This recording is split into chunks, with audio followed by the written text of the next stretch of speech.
Okay, well, I'd just like to welcome everyone to CELT's webinar on the library and your lesson plans, prioritizing information literacy. We're delighted to have Adriana, Mamay, and Quillen co-presenting. So please join me in welcoming them, and we'll look forward to a great presentation. Adriana and Crystal, it's all yours. All right. Thank you. Thank you, Christine, for your introduction and for organizing this evening's webinar. Like Christine mentioned, tonight's presentation is entitled The Library and Your Lesson Plans, Prioritizing Information Literacy.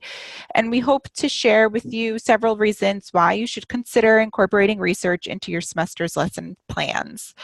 We have an outline on the screen right now, but this evening we plan to discuss the benefits of library use, using research to motivate, not intimidate, different course learning outcomes you can consider when planning to incorporate research into your class, using the library's resources, and also an overview of what those resources are. We'll give you an example of a course that successfully integrated research into its curriculum, and then we'll be able to take any questions that you might have. Okay. So firstly, the benefits of library use. First and foremost, students really do benefit early on in their academic careers, and they start to build confidence in the research process from their first semester when research is incorporated into the courses that they're taking. And as each semester goes on, they build upon these research skills with every class that they take that continues using research within it. It's been shown that library use increases student success, and that includes course grades, their GPA, their persistence, their willingness to take on different tasks. And students are more likely to use the library in the future because the skills that they learn are transferable to other institutions. And should they choose to continue their education after their time at Middlesex, they'll have a great foundation that they can build upon as they go to other institutions. Crystal, did you want to take up this slide? Yeah, I would be happy to. Okay, so one of the main reasons we wanted to do this session, this talk, is to come up with a way to use the library's resources and, as a class, introduce students to the research side of whatever field that they're exploring and ease them in and use the research and use the library to motivate how to do good research, how to think about their project in a different way, but not really intimidate them. So we don't want them to leave the library or, think about this project as something that's going to be overwhelming to them. So one of the things that we wanted to impart to students is that research has shown that they should be able to conduct domain-specific research. That's pretty important, especially if they're going to go on in their field, go on and transfer or go into their career. Being able to conduct research for a job or for their next class is really important if they're staying with their major. One of the other things that we have found is that using the library is really helpful because most instructors don't have the time or the skills to provide research instruction.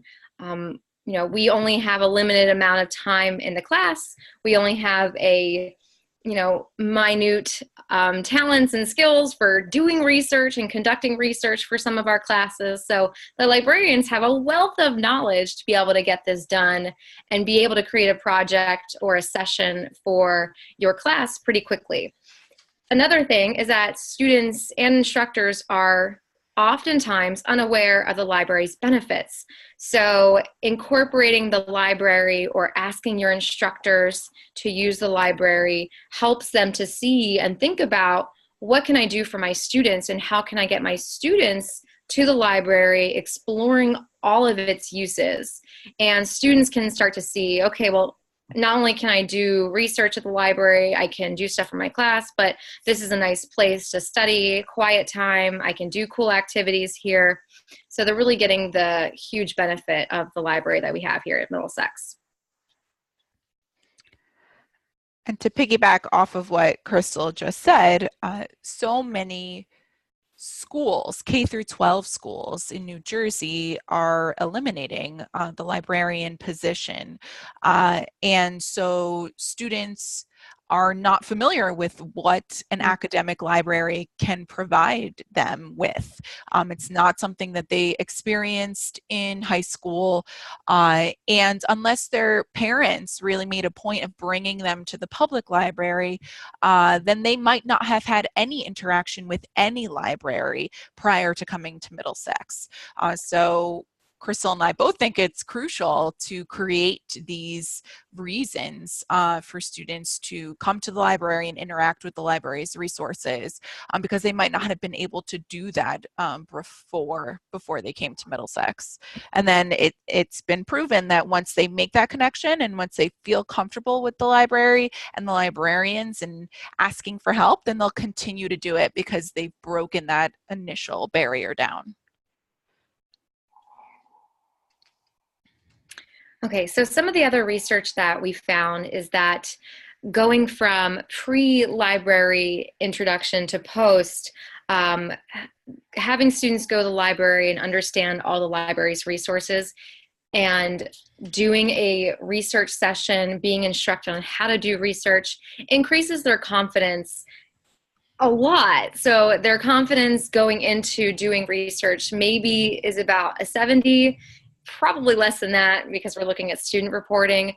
But after they have the research session, it increases their confidence to approximately 99% confidence. And like Adriana was saying, a lot of students have never had any research instruction, let alone science research instruction. So if we have a project where students are going and conducting research and they don't have a library session, or their instructor doesn't have time to make use of showing them how to do the research, they're going to have no idea what they're doing. And that gets us into the next bullet point. If they don't know how to do good research, they're going to Google, and they're not going to find empirical articles. They're going to find things that are not good for their project and might lead them into some trouble. So really starting off, getting that library session in, getting them to know how to do the research instruction will make them use Google a lot less. And best of all, they're not only going to be, like Adriana said in the beginning, they're not only going to be able to do research in that course, but they're going to be able to apply their knowledge to other courses. If they're in the same major, they'll be able to apply it to their major throughout their time here at Middlesex and onto their transfer school. But if they have another major, they'll at least be able to have some research knowledge, some background to apply to another course. And we mentioned that we would note some different course learning outcomes that could come out of this research instruction, and we have a few examples here. Understanding the theories of the field using primary sources. We know how important it is to interact with primary sources to make our own analyses and assumptions based off of the primary source material, and having that become a course learning outcome ensures that the students learn those skills as well. Another course learning outcome is to be able to create oral, visual, and written presentations. Presenting and speaking in front of others is such a crucial part of education, but also the careers that they'll take up after they've completed their degrees. And it's so important to start that now, start that as soon as they enter college, because it's something they'll build upon with every course that they take, with every presentation that they have to give. Another outcome is to summarize and evaluate current research. So to understand and realize the importance of looking at current, up-to-date information about a particular topic, and to realize why something from 1990 depending upon the subject, might not be extremely helpful for them, and how to go about finding the more up-to-date, current, trustworthy information. And then also using the correct language from the discipline. So learning what the terminology is in that particular field that they're studying. Being able to speak like a researcher, speak like a scientist, or speak like a professional in the field, and to understand that jargon.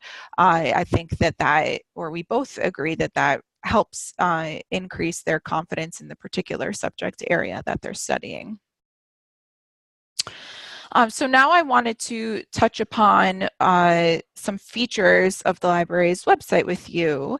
So I'm going to leave the presentation temporarily and actually bring you to Middlesex County College Library's website and highlight some of what we have available to you and to your students as well.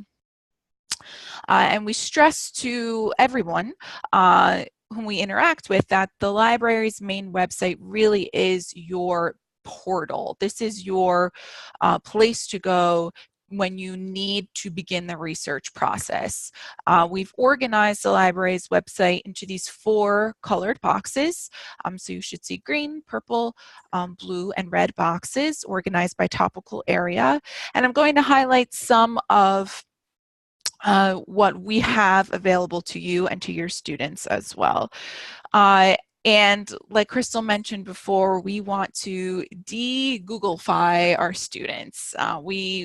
When they get a research assignment, we don't want them immediately as a first step to go to Google to find information, but instead to immediately as a first step come to this library's website and start the research process here.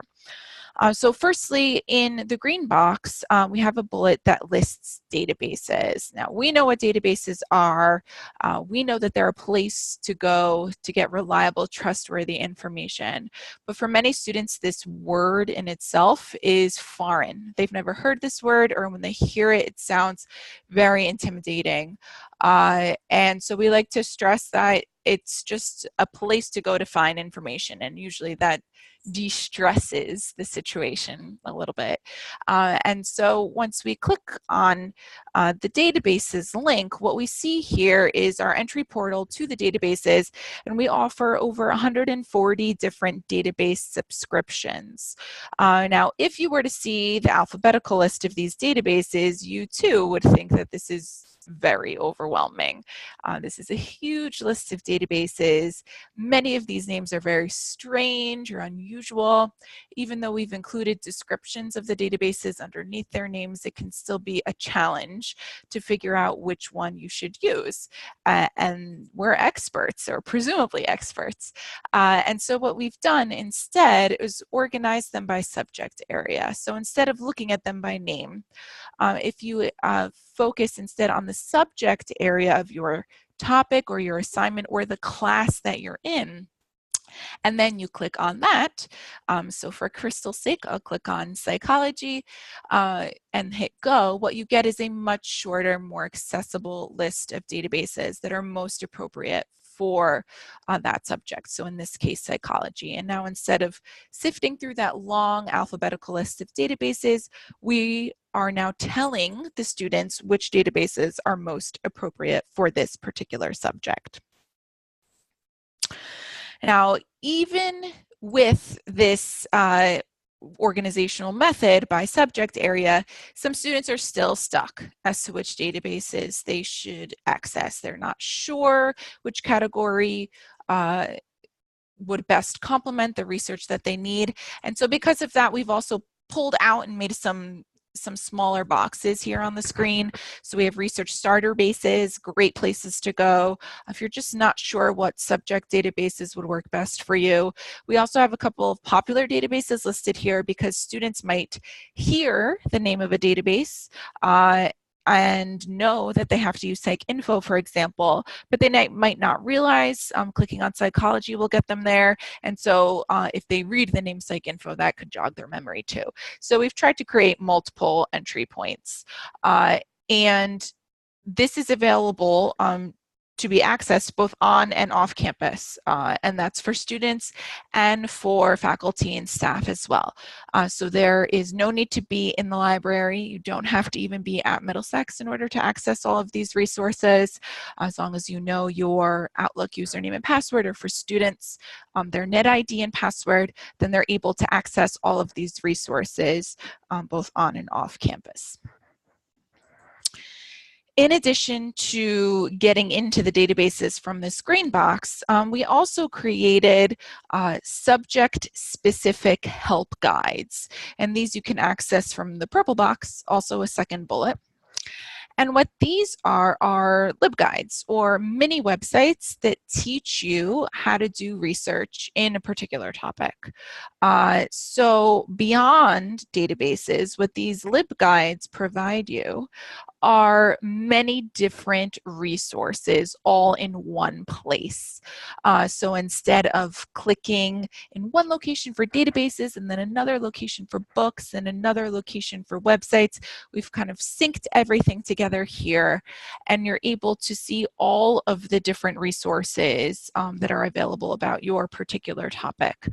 So dictionaries and encyclopedias, some description as to the terminology. Remember that we know what a database is, we know what peer review and popular articles are, we know what scholarly articles are, but the students many times do not. So it's really important to make that distinction and to point them to a place where they can go to have all of that clarified. We can teach them how to find books within the actual library, and also other credible resources, other websites, other places they can go to continue finding information about their topic. So in addition to the databases, we also have these subject-specific guides, or LibGuides. And Crystal and I have alluded to on a couple of occasions already about library instruction sessions. So a library instruction session is a group instruction for your class in our library's computer lab that lasts for the duration of a class period, so about an hour and 20 minutes.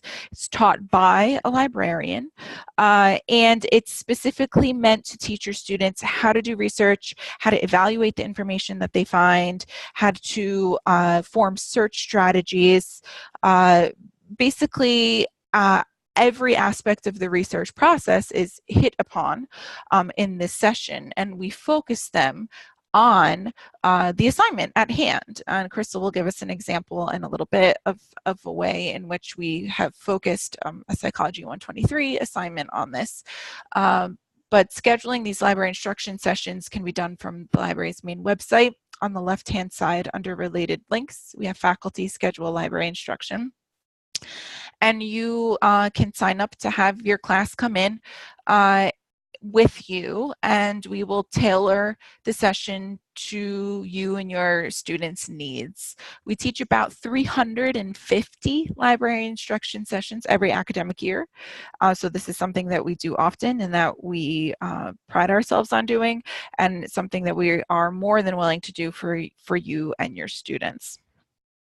The last thing I wanted to point out on our library's website is how to get help.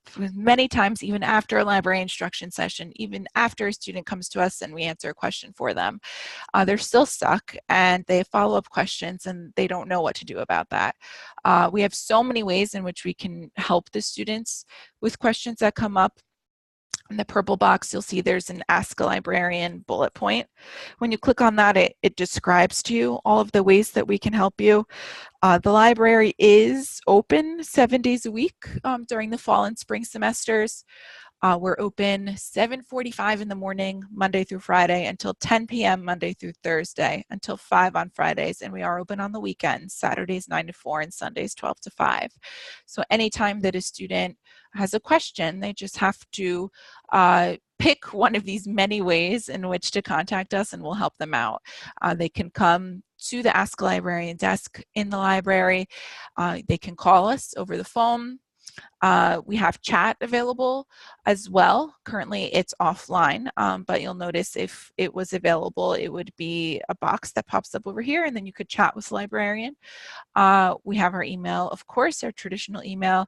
And what we also have, and we pride ourselves on, are one-on-one half-hour sessions that students can schedule specifically to assist them on a particular assignment. So these are 30 uninterrupted minutes with a librarian to help the student complete their research and conduct their research, and we'll help them find their sources and cite their sources. We have these appointments available from now until the end of the semester, so a student can pre-book them as far in advance as they want. And they can select as many or as few as they'd like for as many classes as they have research assignments in. And we'll work with the students for up to half an hour and make sure that they're finding the correct sources and know how to cite those sources specifically. So that is just an overview of some of what we have available on the library's website and how you can incorporate that into your classes. But feel free to explore the website even further and see what other services we have to offer. And of course, you can always reach out to us with further questions. Okay. So now we wanted to talk about one class in particular and how this class, Introductory Psychology, Psych 123, incorporated the library's resources into its lesson plans. So Crystal? Great, thank you. And that was really informative, showing us all the things the library offers. I think the subject LibGuides are so cool, and I'm going to tell my students about that. Anyway, so back on topic. Our Psych 123 classes, about a year ago, we decided to tailor an assignment for all of our classes, for all of our students to be doing a similar project.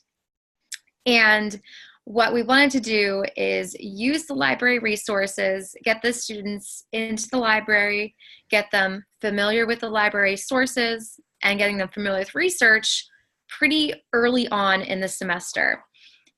Our textbook that we're using for our Psych 123 classes introduces them to research methods in Chapter 1.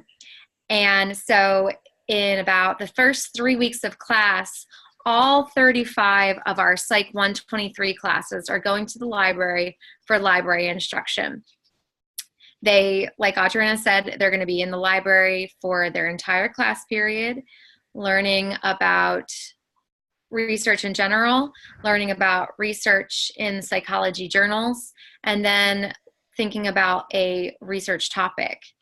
The reason we decided to use the library, again, going back to some of the research findings, is that not all instructors are skilled or confident or, knowledgeable enough to know how to schedule a computer lab to teach their students psych info. So a lot of part-time instructors or even full-time instructors think, okay, well, I'm stuck in my classroom, doesn't have computers, so I'm just going to show them on my computer how to do research. Well, as luck would have it, the library has labs, computer labs, where we can schedule the students to go and have their own library instruction. The assignment that we create for our Psych 123 students has to expose them to research first, because this is a semester-long project that they're going to be working on, and they need that initial, how do I do this, before they do everything else. And so the goal for that common assignment that all Psych 123 classes are experiencing is that they're going to find 2 empirical research articles. And while they can, somehow figure that out on their own, odds are they're going to Google it, and they're going to find articles that are not empirical, that are not going to help them for their project. So we decided that everyone's going to go to the library and hopefully eliminate this problem potentially before it starts. So at their library session, the students are going to come in and they're going to get a bunch of handouts from the librarians and their instructors. And what we do for our library session is that students receive a list of topics. Now, of course, when you're doing any type of project and you tell a student, I want you to think about a topic in psychology, they have no idea. They like certain topics. They know that they just had maybe a couple days of finding out what psychology is, because remember, this is early on in the semester, but they're not going to have any idea what they want to do yet. And so in order to help the students start thinking about topics, we give them a list of topics for them to consider. These aren't topics, or we call them headlines, because they look like news headlines.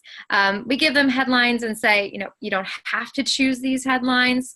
These headlines can give you an idea of what you may be interested in. These headlines may be too broad or too narrow, but at least it gives them something to work on. Whoops. Sorry. That's okay. Once they start looking through these headlines, they're going to choose the 3 that they're most interested in. And then the librarians will start talking to them about how to think about the headlines. And instead of using Google, so one of the headlines might be, how does exercise fight depression? If you were to Google that, you could put the whole line into Google and it would bring up pretty awful sources and hits for you. But if you put how does exercise fight depression into a research database, it's also going to get very angry at you, and it's not going to give you the hits that you need. So the librarians take a lot of time talking to the students about, this is how we Google, and this is how we think about our topic using keywords instead of a statement or a sentence. And so we just had our library session a few weeks ago where the students spent some time thinking about, what are the keywords from this headline? How do I think of these keywords? And okay, we have exercise and fight and depression, but how do I maybe say these words in a different way or a better way? And after the students think of ways to think about these keywords, they think of their own headlines and their own keywords that are in that sheet of paper in front of them. And then the librarians help them to go to PsycInfo and look for that topic. As they're looking for their topic, they may come across way too many sources or way too many sites, way too many hits. And so the librarians will pull them back and talk to them, okay, how do we narrow down our topic? And a lot of the library session and how the librarians work with us is really demonstrating to the students the right ways and the wrong ways that we have been searching. If we put and into a statement, or we put the word or into a statement, how does that narrow or expand our search? And I think that's really important, because a lot of these things that I think, okay, I'm going to do this and I'm going to remember this, I forget. But the librarians, because they know how to do research, they know all about these sources that they have at the library, they have these handouts and they have this information already for our students. So it's really helpful in getting them in there. So after they narrow down this topic and are finding articles, maybe they're feeling a little bit more relaxed. Remember, that confidence is going up, that 99% confidence that we want to see. The librarians, again, bring them back and they show them, now that you think you're finding articles, let's look through these articles. Let's see things that we have in common with these articles, because while we're all looking for very different topics, the parts of an article are very common. And you can find that not only within our field of psychology, but you can find that within other science fields or other professional fields. There's always something that is similar that you can help the students come to understand. So again, in the beginning of the semester, all 35 plus of our Psych 123 classes are coming into the library. And this kind of gets us back to what Adriana was saying, because of course, not every single student is present every single day in class. And if they miss their library session, the librarians, because they've been doing this 30 some times, if the student misses the session, they can schedule a session with the librarian, and the librarian will know exactly what this project was. They will know that because they were teaching the students about it in their topic session. So the students will really benefit in that session, and if they did not have that session, because the librarians have had such great experience in already teaching the students. And I always encourage for the next part of their project. So they're going to be finding an article on that day that they're in the library, but another part of the assignment is finding another article. And hopefully, you know, that confidence, that able to do research has gone up, and they remember everything when they leave the session, but they might not. So if the students want a little bit more help, they can come back, schedule a session with the librarians, and they'll really be able to get that one-on-one help that they maybe did not get to have at the library. Yes, thank you, Crystal, so much for describing that Psych 123 assignment. And that's just one example of how a class has used the library and its resources to benefit their students. We teach library instruction sessions for any and every class. So we teach English 121, 122, sociology. We've taught chemistry research every fall semester. We teach nursing classes and dietetic tech classes, and every class that the college offers in some way has come to the library, and we've been able to assist them. So we had Crystal detail for you how Psych 123 does it, but that doesn't mean that's the way that you have to do it with your class. Like I mentioned before, we really do try to tailor every library instruction session to your specific assignment and to the needs of your particular students. Crystal and I have included our email addresses here, so if there are any questions that come up, we would be very happy to answer them. Any additional details, we'd be very happy to provide them. And if you wanted to reach out about scheduling a session or learning about what we could do for your particular class, I'd be more than happy to provide that information for you. Yeah, thanks, Adriana. And again, if you want to know how in the world we schedule so many sessions, you know, I email Adriana in the beginning of every semester saying, okay, well, I have 35 classes I need to schedule. Here we go. They make it happen. And if you have a library session that is in the evening, or is on the weekend, or is on another campus, so the New Brunswick Center and Perth Amboy, the librarians can come out to New Brunswick and Perth Amboy and give your students a session. So don't think that if you're off campus or you teach at night or you teach on the weekend that you can't take advantage, because you can.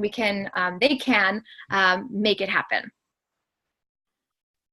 Well, thank you so much, Adriana and Crystal. That was an excellent presentation. I really want to thank you for your time and sharing your expertise with everyone. Thanks, very Christine. Much. Thank you for organizing. You're welcome.